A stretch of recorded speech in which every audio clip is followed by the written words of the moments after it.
Good morning, team. Let's begin the handover. Patient in room 302 is a 65-year-old male with a history of hypertension and type 2 diabetes. He was admitted last night with chest pain and shortness of breath.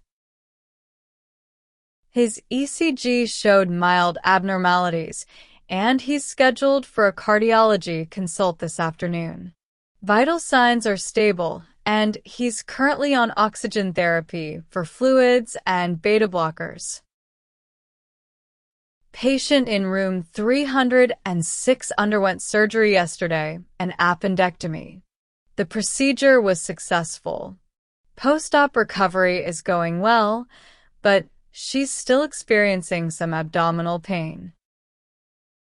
Monitor for signs of infection and check her wound dressing every 8 hours.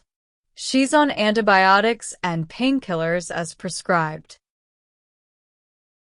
Also, please check the lab results for Mr. Brown in room 310.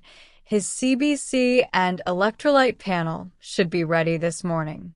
He is on fluid restriction due to kidney issues, so keep an eye on his urine output. Let's make sure to complete all medication rounds on time and update the charts. If there are any changes in the patient's condition, notify the attending physician immediately. Thanks, everyone. Let's have a good shift. Like and subscribe to the channel.